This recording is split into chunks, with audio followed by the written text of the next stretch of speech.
നീ ഇങ്ങനെ ഓടാനും വിളിക്കാനും നിന്നാ ശരിയാവില്ല. അല്ല ഞാൻ എന്ത് ചെയ്യാനാ? കൊടുക്കാനാണെ കാശുമില്ല കയ്യിൽ. എടാ നീ ഇന്ന് കാര്യം പറ, മനസ്സിലാക്ക്. നീ കണ്ടിട്ടുണ്ടോ ഈ സാധനത്തിനെ? അട്ട പിടിക്കുന്ന പോലെ പിടിക്കും. ദേ ഇരിക്കണ പണ്ടാരം. നീ എങ്ങോട്ടാ ഓടുന്നേ? വാ. എന്ത് പണിയാ നാരായണേട്ടായി കാണിച്ചത്? എവിടൊക്കെ എന്നെ നടത്തിച്ചു. വെളുപ്പിനെ 7 മണിക്ക് വന്നതാ. എന്നോട് ഇത്ര സ്നേഹമില്ലാണ്ടായല്ലോ. എന്നെ കണ്ടിട്ടും കാണാത്ത മട്ടി പോയില്ലേ? എന്ത് തെറ്റാ ഞാൻ ചെയ്തത്? അവസാനം രാമചേട്ടന്റെ വീട്ടിൽ വന്നാ കാണാൻ പറ്റുമെന്ന് ഞാൻ അറിഞ്ഞു. സാധിക്കാനെങ്കിൽ എന്നെ വലിയ ഇഷ്ടായി. എന്നെ ഇരുത്തി കൂട്ടുക. പാന്റാ നല്ലത്, പാന്റാ നല്ലത്. നിറം ഇത്തിരി കുറഞ്ഞല്ല, വെയിലും ഉണ്ടിട്ടാ. അകത്തേക്ക് പൊക്കോ രാമചേട്ടാ, ഞങ്ങള് ഭാര്യയും ഭർത്താവ് ഇത്തിരി സംസാരിക്കട്ടെ. നിങ്ങൾ എന്ത് പോകത്തിലാ കാണിക്കുന്നേ? അവരെ കഴിയുന്നോട്. അത് കൊള്ളാം. എന്റെ കെട്ടിയോന്റെ കയ്യെ പിടിക്കുന്നതിന് നിങ്ങളുടെ അനുവാദം വേണോ? ആ കെട്ടിയോനോ? കണ്ടോരെ പിടിച്ച് വയറ്റിലുണ്ടാക്കിട്ട് അവന്റെ തോളെ വെച്ച് കെട്ടിയാലുണ്ടല്ലേ ഇടിച്ചിന്റെ പണ്ട ഞാൻ കിടക്കും. വേണ്ട ഏട്ടാ, അവരോട് പറഞ്ഞു മനസ്സിലാക്കി. എവിടെന്ന് പറഞ്ഞാൽ മനസ്സിലാവത്തില്ല. എനിക്ക് വയറ്റിലില്ല രാമചേട്ടാ, ഞാനത് നുണ പറഞ്ഞതാ. എടി നീ പിന്നെ അവന്റെ കരുത്തെ തൂങ്ങുന്നതിനാ? അതെനിക്ക് ഈ ചേട്ടനെ കണ്ടപ്പോ വലിയ ഇഷ്ടായി. ആഹാ, എങ്കിലേ ചേട്ടന് നിന്നെ തീരെ ഇഷ്ടമല്ല. അതെനിക്കറിയാം. എല്ലാം അറിഞ്ഞിട്ടും എന്തിനാ ഓമന എന്നെ ഇങ്ങനെ ഇട്ട് നാറ്റിക്കുന്നത്?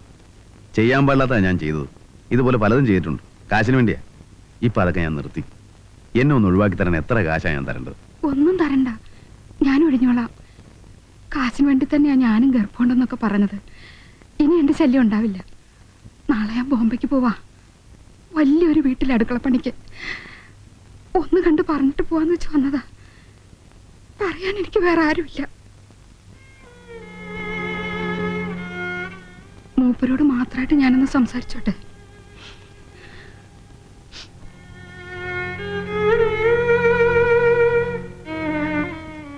ഞാൻ നല്ലവളൊന്നുമല്ല. നിന്ന വീടുകളിലൊക്കെ പലരും എന്നെ ചീത്തയാക്കിയിട്ടുണ്ട്. എന്നാലും മനസ്സിൽ വലിയ ആശയായിരുന്നു ഒരാണിന്റെ കൂടെ കെട്ടികളായിട്ട് ജീവിക്കണമെന്ന്. സമയത്ത് കെട്ടിച്ചേരാനും കെട്ടാനും ആരും ഉണ്ടായിരുന്നില്ല. 12 വയസ്സിൽ തുടങ്ങിയതാ കണ്ടവന്റെ പാത്രം കഴുകല്. അച്ഛനും അമ്മയ്ക്കും ശമ്പളം മാത്രം മതിയായിരുന്നു. അതുപോട്ടെ, മരിച്ചവരെ എന്തിനാ കുറ്റം പറയണേ? ഏതായാലും ഇനി എന്നെ പേടിക്കണ്ട, ഞാൻ തിരിച്ചു വരില്ല.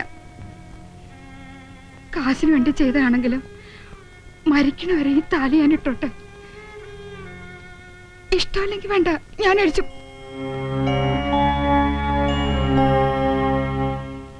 സന്തോഷായി.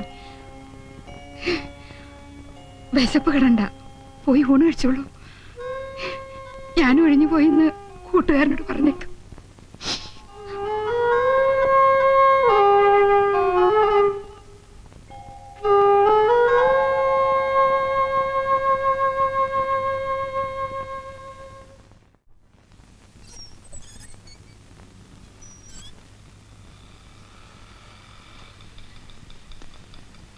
എങ്ങോട്ടാ? മോന് കുത്തിവെപ്പിച്ചിട്ട് വരിക, പോളിയോക്ക്. ഇവിടെ അടുത്താണോ വീട്? ഞാനിവിടെ പതിവായിട്ട് മീൻ കൊടുക്കുന്നൊരു വീട്ടിൽ വന്നു. ഞാനിപ്പോ കൂട്ടുകാരനോട് താമസം. അപ്പൊ സ്വന്തം വീടോ? വീട് സ്വന്തം വീടൊന്നുമില്ല. ബന്ധുക്കളൊക്കെ? അങ്ങനെ ഒരു കൊല്ലാപ്പൂല്ല. അച്ഛൻ മരിച്ചുപോയിന്ന് ഒരിക്കൽ പറഞ്ഞത് ഓർമ്മയുണ്ട്.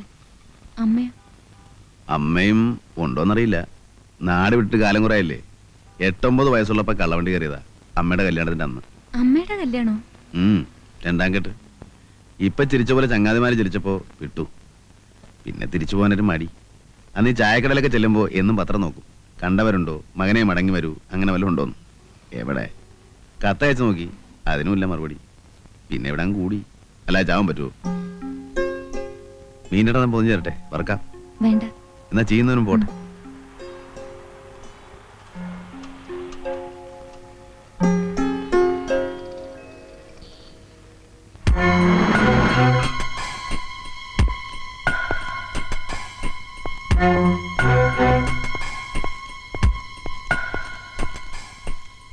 Good morning.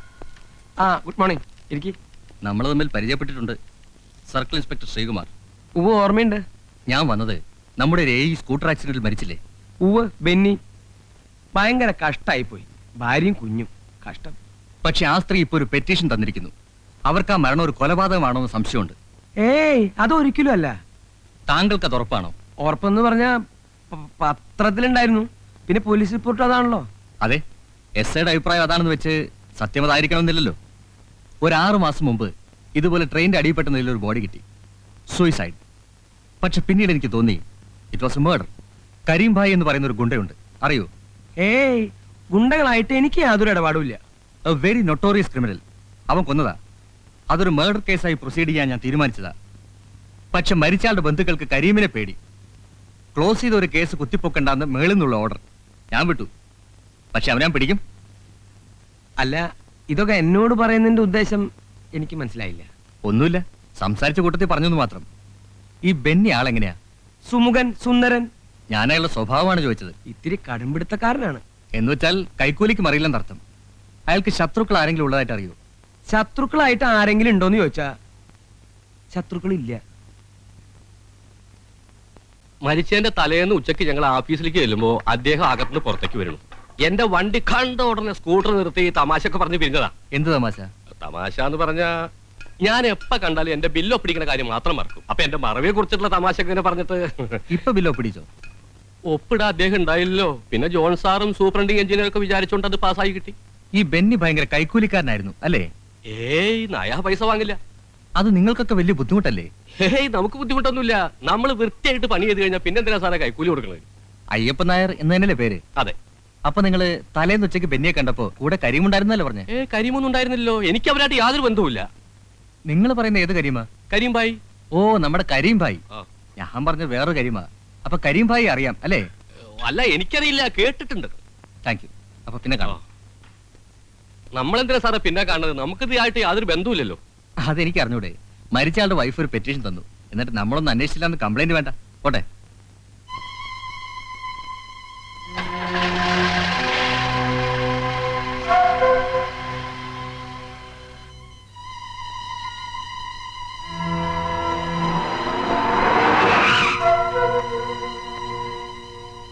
ചതിച്ചൂട്ടോ, ചതിച്ചു.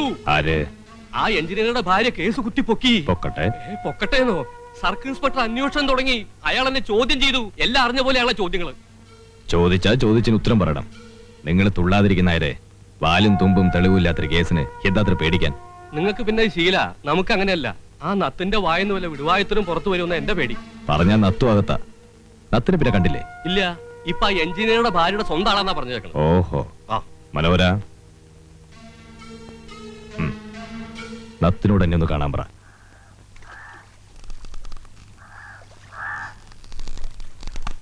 എടാ നത്തേ. നാത്തതിന്റെ അച്ഛൻ. തന്തയ്ക്ക് പറഞ്ഞോടാ. പിന്നെ തന്തയുടെ പേര് പറഞ്ഞാൽ എന്തോ പറയും? ഞാൻ ആരാന്നറിയോ? ദൈവമൊന്നുമല്ലല്ലോ. കരീം ഭായിയുടെ ആളാ.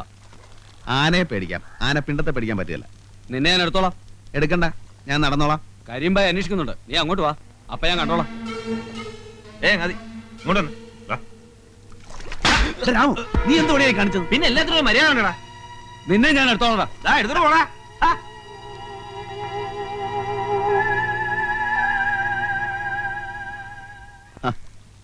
എന്താ ഈ വഴിക്ക്? ഒന്ന് കാണാൻ തന്നെയാ. എന്റെ കൂട്ടുകാരനാ രാമു. ഞാൻ വന്നത് ഒരു സഹായം ചോദിക്കാനാ. എന്താ? ബെന്നിയുടെ സ്കൂട്ടർ വർക്ക്ഷോപ്പിലാണ്. അതൊരു ജീപ്പിലോ മറ്റോ കയറ്റി എത്തിക്കണം. എവിടേക്കാ? സർക്കിൾ ഇൻസ്പെക്ടർ കണ്ടാൽ മതി, അദ്ദേഹം പറയും. ബുദ്ധിമുട്ടുണ്ടോ? ഇല്ല.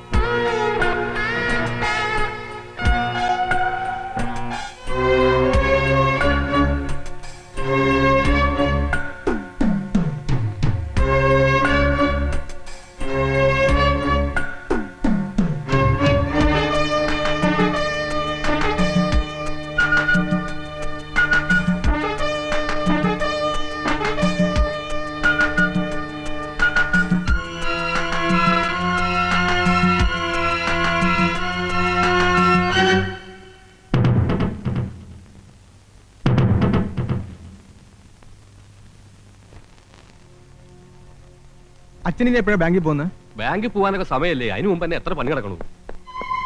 മുതലാളി, ഇന്നത്തോടെ എല്ലാം തെളിയും. സ്കൂട്ടർ മറിക്കാൻ ഉപയോഗിച്ച പ്ലാസ്റ്റിക് കയർ പോലീസിന് കിട്ടി. അത് എവിടെ നിന്ന് വാങ്ങി, ആര് വാങ്ങി അന്വേഷിക്കാൻ ഒരു പോരിക്കുക. ആ കടക്കാരൻ എന്നെ ശരിക്കറിയാം. എന്റെ ഈശ്വര, ഇതോടെ എന്റെ ജീവിതം തകരുമല്ലോ. ഞാനിപ്പോ എന്താ ചെയ്യാ? നീ പോയിട്ട് തൂങ്ങിച്ചാവ്. എനിക്ക് നീ ആയിട്ടൊരു ബന്ധുവില്ല, നിന്നെ അറിയൂല. മുതലാളി. വണ്ടി വിടോ. മുതലാളി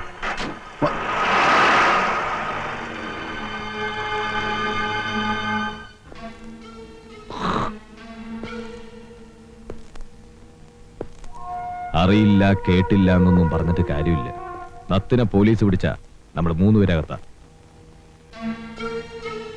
ആ സർക്കിളിനാണെങ്കിൽ എന്നെ എങ്ങനെയെങ്കിലും കൊടുക്കണമെന്ന കുറ്റമേറ്റു പറഞ്ഞ നത്തി അല്പം മാപ്പസാക്ഷിയാവും.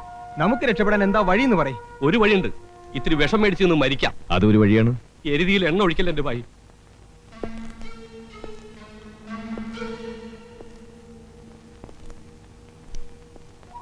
മറ്റൊരു വഴിയുണ്ട്. പോലീസിന് പിടികൊടുക്കാൻ നത്തി ലോകത്തുണ്ടാവരുത്. എന്റെ അമ്മേ, ഒരു കേസിന്റെ ശിക്ഷ അനുഭവിക്കാൻ തന്നെ ആയുസ് തികയില്ല. ഇനി രണ്ടാമതൊന്നു കൂടിയോ? വേണ്ട. കരിമ്പായുടെ വഴിയില് തടസ്സങ്ങൾ ഉണ്ടാവരുത്. സംജ